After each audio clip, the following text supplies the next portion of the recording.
Hi and welcome to another episode of the Getting Things Done podcast from GTD Nordic. I'm Morten and I'm here as always with my good friend and colleague Lars Roskilde Hendriksen. Tjena grabben!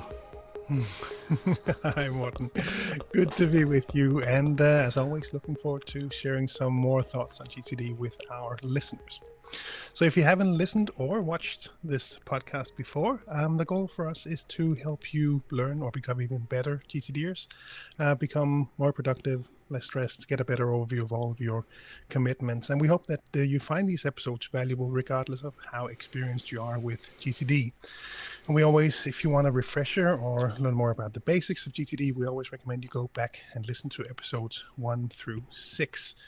We actually just recently heard from a GTDer who said that this was now his preferred way of introducing people to the basics of GTD, was to lead them to the first episodes of our podcast. So really happy to hear that. Yeah, we are. Well, and this episode is a little special, at least for those of you who are watching this through a video channel, because this is our first attempt at a video recording of the podcast.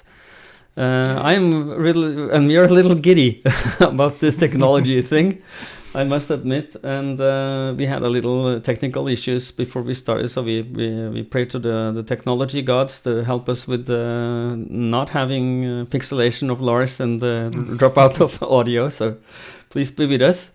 And today's topic is New Year's resolutions, and we have not had the time to discuss this in advance because we were so giddy about the technology, so let's just dive in, Lars. I have a question for you regarding New Year's resolutions. Are they necessary? Do you need them? That's a good question. I think a lot of people listening to this, watching this, will be GTDers, and we kind of do resolutions all the time. I mean, we set up goals. We most of the time we call them projects. so we really try to set these things up throughout the year. So maybe more from the perspective of taking a step back, reflecting, thinking of which new projects you might want to engage in the new year. That's probably more, I would say, my perspective on New Year's resolutions. So really not something special because we kind of do it all the time. But are there any things that kind of show up now that you maybe had a bit of time off, maybe had some time to spend with the family, friends, things like that? And what might show up and what might be new projects in your world now? I don't know. What would you say, Morten? No, I would say if you ask me if they are necessary, I would say a very concrete and loudly, no, you don't need them. But it depends. If you would like to change something in your life, then a New Year's resolution as such could be beneficial. And my first thinking about this is I remember starting thinking about this many years ago and about New Year's resolutions and what place do they have in the world, and for a lot of people have a lot of bad conscience regarding their New Year's resolutions, especially if you don't manage to fulfill them. And I've looked at this as, well, one of the reasons you fail on your New Year's resolutions is that instead of setting planning this, first of all, and then secondly, that if you don't plan, and if you make your resolutions too big, like in 2021 I want to look like Arnold Schwarzenegger in his on his height of days. And yeah, maybe, but that's maybe a big goal, maybe too big a goal, too big a habit to change, because there is a lot of habits that needs to be changed to do that. But so maybe we should just start talking about what kind of New Year's resolutions have you made or have you seen in the wild? What do people tell you, Lars? What do you see? Well, I mean, the classics are often, of course, health related. I think that's probably where most people come to New Year's resolutions. I think from a GTD perspective, maybe now is, if you've kind of fallen off the horse a bit, then maybe now is a really good time to get back on. Mhm. So maybe go back to the basics, start fresh, maybe with even a new system, rebuild it so it works for the coming year, especially in these really unpredictable times. You'll want to have a good, clean system that is ready to navigate the changes that will undoubtedly also show up in 2021. We saw how 2020 played out. So yeah, let's be ready for 2021 with a good, solid GTD system. So, and from that perspective, I would say really, yeah, start off easy. Again, come back to the basics. Get that weekly review in your calendar. Really stick to it now. Hang on to it. Empty your head and really try to build that system that will support you in making 2021 really good. Rebuilding your GTD system or getting it to work better for you is, of course, something we will need to touch upon in this episode. But I just want to also touch on the more traditional New Year's resolutions that people have, non-GTDers have, like stop smoking, start exercising, eat less salt, change my diet. I don't know if you have any others you've met in the wild? No, that sounds like the most common ones here in Denmark as well. Yeah. So, but if we are going to break this down from a GTD perspective, I have some tips that people might find interesting. But I would go back to whatever you want to make changes on. If it is your more well-functioning GTD system or better GTD practice. I would go back to the why first. Why do you want to make this change? Why is this important for you? And then ask why enough times until you uncover the core of the truth. Like if you want to do your GTD system better, I want to do my weekly reviews better. Why? Yeah, because I would then my GTD system will work better. And why would that benefit you? Why is that important? Because if my GTD system works better, I can concentrate on what's important for me right now. And why is that important for you? Because I will be more present in the moment. And why is that important for you? Because then I can feel alive and I feel I am here on the planet. And why is that important? Because that makes me happy to be part of this. And then you go why until you uncover the real core of your motivation. Would you agree? Exactly. Yeah, exactly. And maybe to build on that, the natural planning model would also lead you to start with the why. So that might be an opportunity to bring that back up again. Yeah, and I'm sure that you can make a note now. That you will make a note in the show notes to link to the episode of the natural planning model. So those who would like to go back and look at that would be good. Sounds like a good idea. I am noting that down right now. Good. So, but when you know the why, I would also focus on the wild success, the vision part of if you use the natural planning model, and then just focus on the why. And the motivation part. What's your desired outcome? And if you want to do this, you want to become more, healthy, move more, to have a better, general health by movement. You need to, that's something you'd like to do. Then imagine yourself as better fit. What would that help you achieve? How would that look? How would that feel? And then and that would be my second step. And my third step is how would you identify a micro habit that you can build and then build on. Does that make sense to you? Absolutely, yeah, and I know that's something that you've been working on as well to look more into that. How do we break it down to make it as easy as possible for you to move forward on these things? Yeah.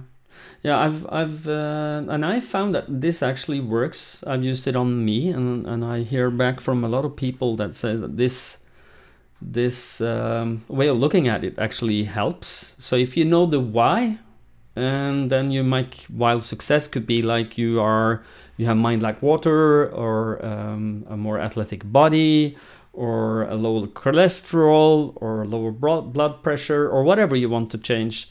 And stop smoking. You're not smoking anymore.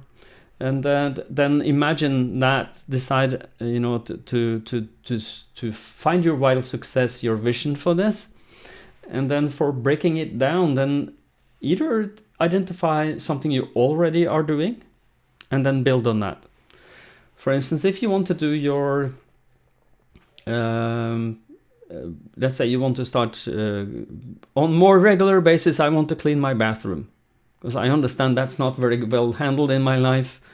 How would you go about this? And then the micro habit could be as small as this. Make a calendar note for, every Saturday morning or whenever you want to do this, and make a calendar appointment with yourself and make this internal agreement.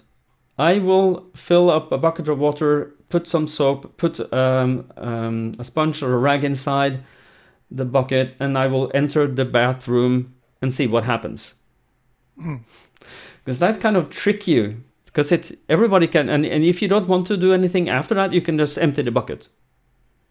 But if you come into the bathroom with a bucket of nice smelling soap water with a sponge or a rag inside for cleaning, then you might want to, I have started now, so why I don't just do something and then suddenly your bath is cleaned. And then after, when you feel more comfortable with that, you can establish that as a habit. How would you go about for doing this with GTD, Lars, if you use the same principles I just outlined? What would you do?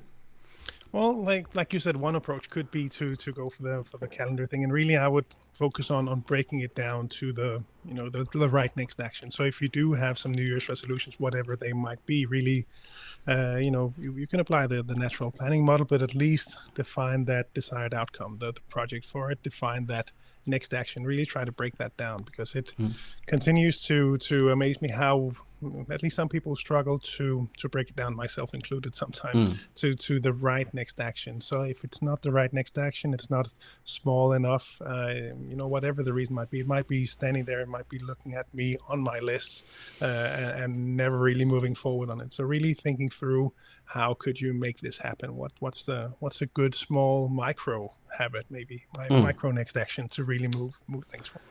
Yeah. And the reason I'm calling this micro habits and not micro next actions, even though there are micro and next actions, is because you can take a habit and you can build on it. So for instance, that let's say that you want to start exercising on a regular basis. Both you and I have had what used to be called a cognitive preference survey, now called Kairos cognition test. And this Kairos cognition / cognitive preference survey deemed me as a very low mover, which means that I get no joy of movement. My brain does not work better if I move. I can sit still for many hours without any problems. And that is a problem for my health, because if I don't move, I will die too early. And I identified health as something I would like to do something about. And some years back, I decided to do something about that. I was fairly overweight and I didn't move at all, almost. I worked a lot, but I didn't move a lot. And I decided to do something about that. And I decided, my why is I want better health because I want to live long, and that's in accordance with my Horizons of Focus document. So that's identified as this as an area I would like to a value for me, and a purpose of my life is to live long. So and then I broke it down to what is motivation. I pictured myself. I actually made a board.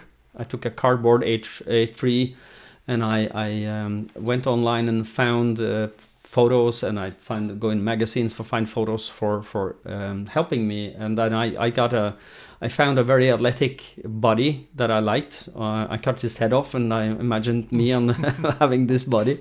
I never got exactly to that body, but I got into better shape, and that was my motivation. And then for building this, I decided to do the following: is that I must build a micro habit. And the micro habit was first I had to buy shoes because I didn't have good shoes, so that was the next action on my errands list. And I buy new shoes, and I found I had some tracksuit, some training clothes that I put, and I I managed to find it, I decided what to wear, and then I put the shoes and the clothes in just on the floor where I put my feet in the morning. And the micro habit was as follows: every day I will put my training clothes on, my training shoes on, and I will walk out of the house and down to the road, and to pick up the newspaper in the post box. And that I did, and that was the only thing I did for 2 weeks. Then suddenly one morning I woke up and I go down there and I saw a beautiful sunrise. So I decided to just walk up the road and to see the sunrise, because I had better view at.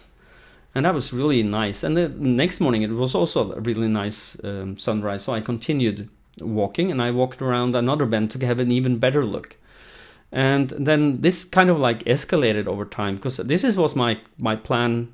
After all, what I wanted to trick myself into to start walking. And then for it took me maybe 2-3 months or so, and then every morning I ran 3 kilometers.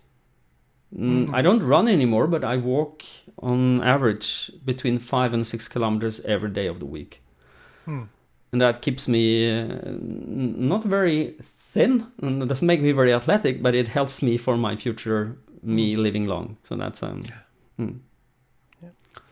So one thing I wanted to touch on as well is perhaps for people out there that might not have sat down to think about any possible New Year's resolutions, and maybe suggest to sit down and brainstorm a bit. What might they be? Because even though we often have these projects ongoing, there will be times when you more easily identify these projects, and maybe if some of the projects have been on your list for a while, there's actually room for new things, new initiatives to start off on.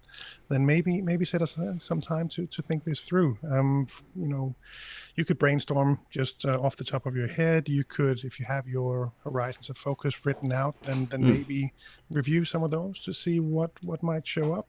Like you just mentioned now, it could come all the way from purpose, some really critical things there. It could be areas of focus where, now that you really think about it, there would be some nice things to improve for some of those. Well, what might those projects be? That could be health related, could be something else. Whatever might trigger a project. And one thing for me, one thing that I'm focused on now is to be more clear on my vision. I think what I have on my horizon for my vision is pretty clear, but I think it could be more detailed. There's room for me to be more clear about where I want to be, where do we want to be with the company, where do I want to be on a personal level with my family as well. Think these things through. So I know right now I have a gut feeling that is not detailed enough for me, so I'll be writing that out in more detail. And actually, one thing that just showed up for me as part of my end of year checklist is to clean out the archive. So I ran through that, and I came across my level 3 seminar materials, and that I had to put in there. So I picked that up and I ran through it, and then noted that there were some questions relating to the higher horizons as well. So I've brought them with me, and I'll be looking at those and think those through now to really work my way through this exercise as well. So if you have that handy, I can highly recommend to maybe also include that this year. One of the habits that you have to establish as a routine over time as a GGTer is to do your weekly review. And I know a lot of people have problems with that. And I think it might be valuable for the listeners if we touch upon how you can do that practically. And in the seminars we talk about you should establish it as a routine over time, build it as a habit, and then it becomes a routine. And make it easy to facilitate for yourself. So we talk about, and please feel free to add on this, because this is on top of my head. We recommend that you find a specific time at a specific day in the week where you can be undisturbed, where you can don't have somebody calling on you or knocking on your door. And if that's not possible, then put red tape, put barbed wire on your door handle or something to make sure people don't disturb you. And we then, just watched Home Alone, so maybe you can do that one with the heated door handle. yeah, that sounds like a good idea. And and the second part of this is to try and make it that you don't interrupt yourself. So instead of I would highly recommend that you, of course, have someone to write with an arm, so that if you start interrupting yourself on this, you would write things down. Or I'm looking at this now, but this thought is bugging my brain. Then write that down. But and we also say that give yourself some rewards if that makes you happy. If eat something you would like to eat, for instance, give yourself some reward at the end of this, so that you, or during, so that you feel that it's that might be extra motivation for you. What would extra motivate you? And we also talk about doing this as together with a friend or a colleague who are willing to do that. You know, we have Facebook groups in the Nordic regions you could join. We have meetup.com groups you can join, so that you can find a weekly review buddy, as we call it, if you'd like, some person who want to establish this as a habit as well. And now in the Zoom times, you can have a Zoom meeting together, where you have a meeting together where you do your weekly review. You don't talk while you do this. You just work together. It's a good excuse for setting aside time. But when that is cleared, when you have this, do you have any additional, tidbits you would give, some information, some tips, some tricks that helped you when you start to establish this as a habit? I would maybe two things come to mind. One is to watch out for the get clear step, because that can, if you're not, let's say it was a really busy week, so getting clear meaning gathering all the loose materials, getting it all into your inbox, getting that inbox to zero, both physically and digitally. Keep an eye on that one, because that can really steal the time you set aside. So if you blocked an hour's time, you might find yourself actually spending that whole hour just getting to the bottom of your email inbox. Yeah. So if that happens to you, then maybe set aside some time the day before in the afternoon to get close to zero. So when you start off with your weekly review, just to have a few things that have shown up now, you can get those into the system, so you can move on to getting current and get creative. And the other part I would suggest is to really make it your own. So really add some things in there that you want to see as part of your weekly review, and things ideally that you only see as part of your weekly review. So when you really trust it, you are naturally drawn to doing that weekly review, because otherwise you'd miss it. So I have some things on my checklist in there. I have some rewards. I have some questions for myself. I have some, even on we're recording this close to the end of the month, so I have some monthly items that I know I have to transition from my weekly review checklist into my active system. So throw some things in there that you will only see then, because that at least was a helpful factor for me to make sure that I got my weekly review done, was to know that I actually had to get in there, and I wanted to get in there, because I was a nice reward at the end as well. Me too. And then especially what really helped me, I had first of all, have a checklist, so that you know where you are and where you left off if you're disturbed. Create a checklist for your weekly review. If you go to any of the seminars, you will have a checklist for this in your material, either in your Mind Marker app. For those of you who are fairly fresh to GTD, it's maybe a year we had this in the seminars, and then or in the physical material or digital material, you will also have this if you did this is an online seminar. But create your own version of this. I'm looking at my weekly review checklist now, where I have because as old people, I struggle maybe more than normal for people, because I'm very associative. In my brain is very difficult to be sequential, and this is highly sequential. So I had to make it as attractive as possible for me. So I have weekly review done with a lovely feeling afterwards, with a smiley face is my the checklist. And after that, I've changed the order of things, and I really to get started, I make it really easy for me. That my first two items is turn on Do Not Disturb on mobile and Mac. I can do that. I don't have to think about that. That's very easy. Let me do that. And then then I'm started. And then I have look over my main targets for the year 2020, as we are speaking now, once a month, and make a reflection. And I've decided which month is. I understand that this is the first Friday of the month. I will look at them. And I can do that. I don't need brain for that, and kind of like trick myself to get started. What are your tricks, or do you don't have any? Do you have any problems like I am? Am I only the only one? No, for sure. I have some of the same, and I think mine are, pretty similar. Turn on Do Not Disturb. Go get that good cup of coffee. Start that weekly review playlist that I have one of the default ones, or standard ones in Apple Music. I think it's a Nike Run with Headspace.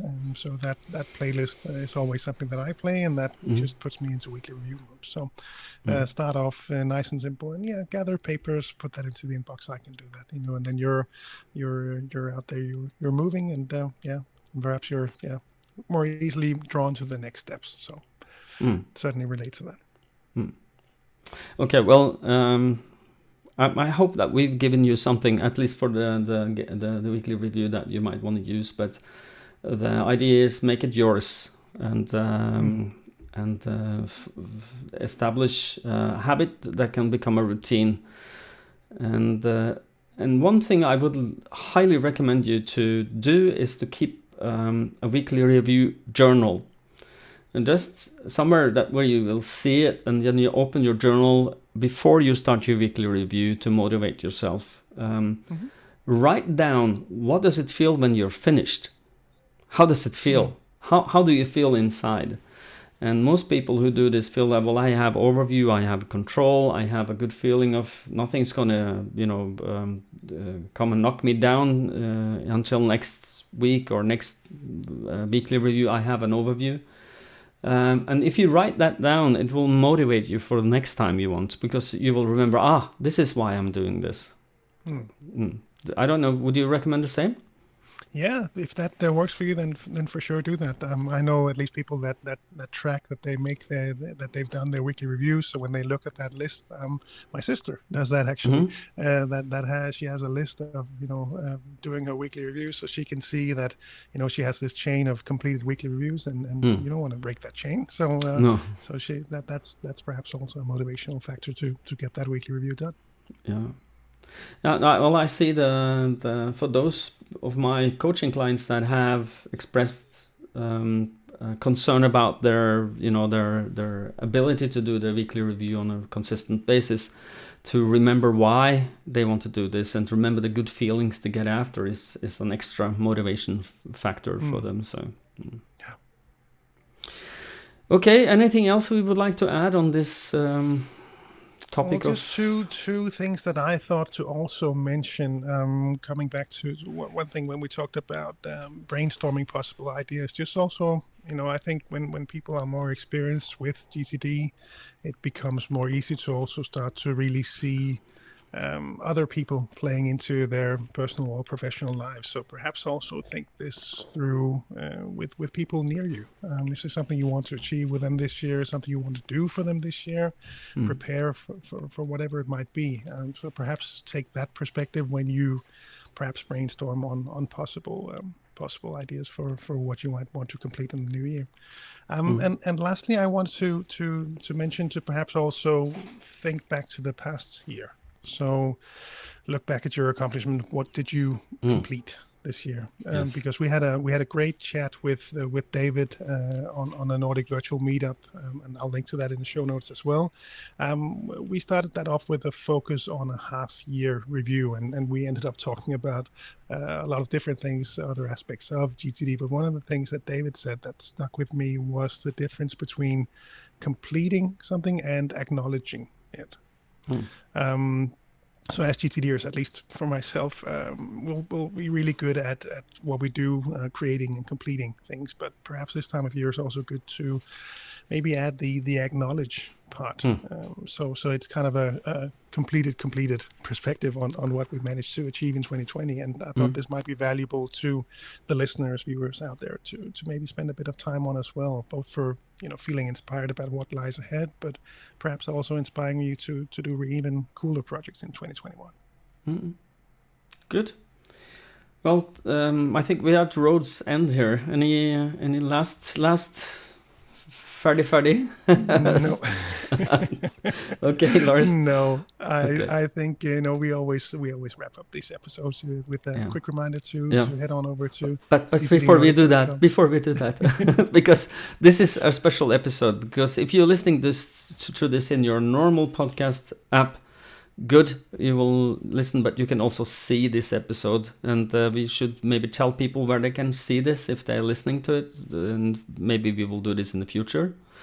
I will publish this and I'm sure you want to publish it somewhere also, and it will probably be published on my newly established channel in YouTube called Morten Røvik GTD.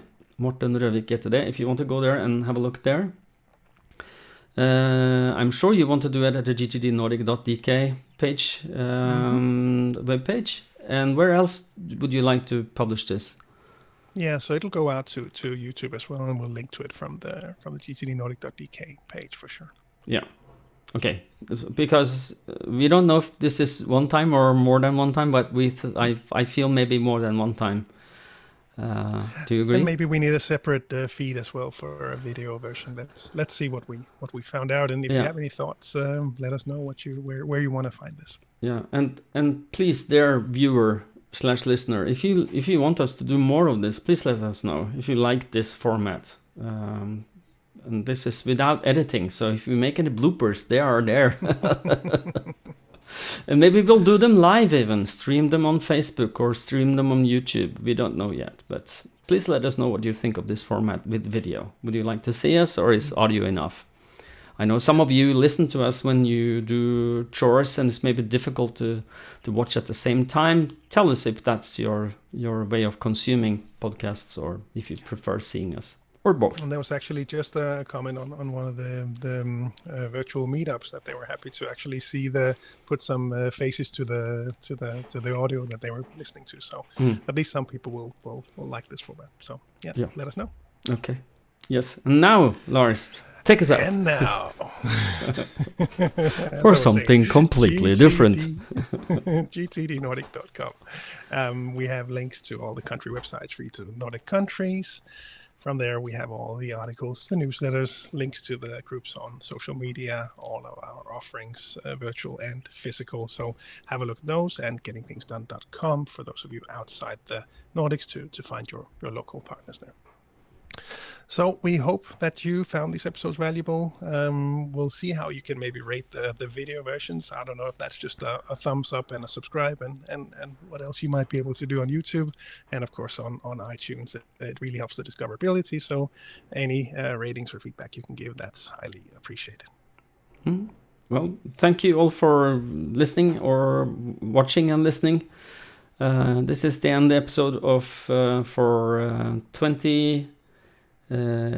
This is our last episode, so hopefully you enjoy it, and until next time, have a great time, be safe and be productive.